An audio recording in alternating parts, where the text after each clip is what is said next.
News hour morning ಎಡಿಷನ್ಗೆ ಮತ್ತೆ ಸ್ವಾಗತ. ವಿಧಾನಸಭೆಯಿಂದ ಮೇಲ್ಮನೆಯ 11 ಸ್ಥಾನಗಳಿಗೆ ಎಲೆಕ್ಷನ್ ನಡೆಯುತ್ತೆ. ಕಾಂಗ್ರೆಸ್ ಪಾಳ್ಯದಲ್ಲಿ ಆಕಾಂಕ್ಷಿಗಳು ತೀವ್ರ ಲಾಭಿ ನಡೆಸ್ತಾ ಇದ್ದಾರೆ. ಕಾಂಗ್ರೆಸ್ಗೆ 7 ಸ್ಥಾನ ಸಿಗುತ್ತೆ. 1 ಡಜನ್ ಆಕಾಂಕ್ಷಿಗಳಿದ್ದಾರೆ.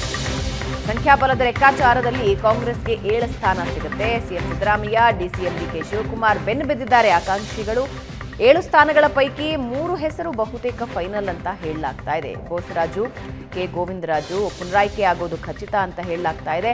ಯತೀಂದ್ರ ಸಿದ್ದರಾಮಯ್ಯ ಮೇಲ್ಮನೆಗೆ ಆಯ್ಕೆಯಾಗೋ ಸಾಧ್ಯತೆ ಇದೆಯಾ? ಇನ್ನುಳಿದ 4 ಸ್ಥಾನಗಳಿಗೆ 1 ಡಜನ್ ಆಕಾಂಕ್ಷಿಗಳಿದ್ದಾರೆ. ಸದ್ಯಕ್ಕೆ ಇದು ದೊಡ್ಡ ತಲೆನೋವಾಗಿ ಪರಿಣಮಿಸ್ತಾ ಇದೆ. ಪ್ರಶಾಂತ್, 4 ಸ್ಥಾನ, 3 ಸ್ಥಾನ ಕನ್ಫರ್ಮ್ ಅಂತ ಹೇಳ್ತಿದ್ದಾರೆ.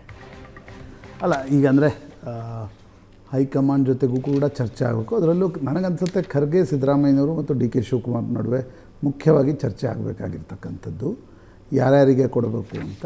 ಬೋಸರಾಜು ಮಂತ್ರಿ ಇದ್ದಾರೆ, ಕಂಟಿನ್ಯೂ ಮಾಡಲೇಬೇಕಾಗಿರ್ತಕ್ಕಂಥ ಅನಿವಾರ್ಯತೆ ಇದೆ. ಮತ್ತು ಬೋಸರಾಜು ಅವ್ರಿಗೂ ರಾಹುಲ್ ಗಾಂಧಿಗೂ ಒಳ್ಳೆಯ ಸಂಬಂಧಗಳಿವೆ. ಎರಡನೇದು ಗೋವಿಂದರಾಜು ಅವರು ಒಂದು ರೀತಿ ಈ ಯಡಿಯೂರಪ್ಪನವ್ರಿಗೆ ಲೆಹರ್ ಸಿಂಗ್ ಇದ್ರು ನೋಡಿ ದಿಲ್ಲಿ ನೆಟ್ವರ್ಕಿಂಗಿಗೆ, ಹಾಗೆ ಗೋವಿಂದರಾಜು ಒಂದು ರೀತಿ ಸಿದ್ದರಾಮಯ್ಯನವ್ರಿಗೆ ಭಾಳ ಆಪ್ತರು. ಹಿಂದೆ ಎಸ್ ಎಂ ಕೃಷ್ಣಗೂ ಆಪ್ತರಿದ್ದರು, ಸಿದ್ದರಾಮಯ್ಯನವ್ರಿಗೆ ಭಾಳ ಆಪ್ತರು. ಮತ್ತು ಅವ್ರಿಗೆ ಡಿ ಕೆ ಶಿವಕುಮಾರ್ ಜೊತೆ, ಪರಮೇಶ್ವರ್ ಜೊತೆನೂ ಒಂದು ಕಮ್ಯುನಿಕೇಷನ್ ಇದೆ. ಈಗ ಗೋವಿಂದರಾಜು ಬಹುತೇಕ ಫೈನಲ್ ಆಗಬಹುದು ಅಂತಕ್ಕಂಥದ್ದನ್ನು ಮೂಲಗಳು ಹೇಳ್ತಾ ಇವೆ. ಯತೀಂದ್ರ ಸಿದ್ದರಾಮಯ್ಯ ಅವರ ಹೆಸರು ಕೂಡ ಚರ್ಚೆಯಲ್ಲಿದೆ.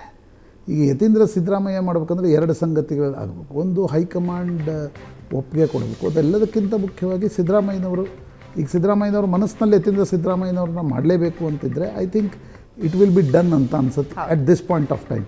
ಯಾಕಂದರೆ ನಾವು ಹಿಂದಿನ ಸೆಗ್ಮೆಂಟಲ್ಲಿ ಚರ್ಚೆ ಮಾಡಿದ್ವಿ, ಮುಖ್ಯಮಂತ್ರಿ ಬದಲಾವಣೆ ಆ ದೃಷ್ಟಿಯಿಂದ ಯತೀಂದ್ರ ಹೆಸರು ಬರ್ಬೋದು.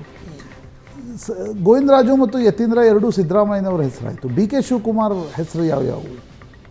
ಈಗ ಡಿ ಕೆ ಶಿವಕುಮಾರ್ ಬಳಿ ಆಪ್ತ ವಿಜಯ್ ಮುಳುಗುಂದ್ ಅವ್ರ ಹೆಸರು ನಿನ್ನೆಯಿಂದ ಓಡಾಡ್ತಾ ಇದೆ. ಇಲ್ಲ, ಅವರು ಕೂಡ ಆಗ್ಬೋದು ಅಂತಕ್ಕಂಥದ್ದು.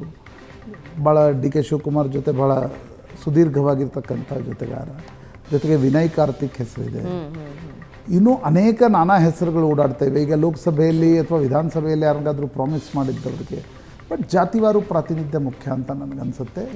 7ರಲ್ಲಿ 7 ಬೇರೆ ಬೇರೆ ಜಾತಿಗಳಿಗೆ ಅವಕಾಶವನ್ನು ಕ್ರಿಶ್ಚಿಯನ್ರಿಗೆ ಕೊಡಬೇಕು. ಲೋಕಸಭಾ ಚುನಾವಣೆಯಲ್ಲಿ ಟಿಕೆಟ್ ಕೊಟ್ಟಿಲ್ಲ. ಇನ್ನು ಬಿಜೆಪಿಯಲ್ಲಿ ಕಥೆ ಏನಿದೆ ನೋಡೋಣ ಚಿಕ್ಕ ಬ್ರೇಕ್ ಆದ್ಮೇಲೆ.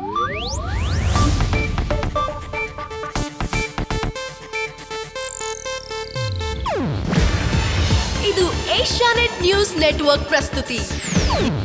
ನೀವು ನೋಡ್ತಿದ್ದೀರಾ ಏಷ್ಯಾನೆಟ್ ಸುವರ್ಣ ನ್ಯೂಸ್.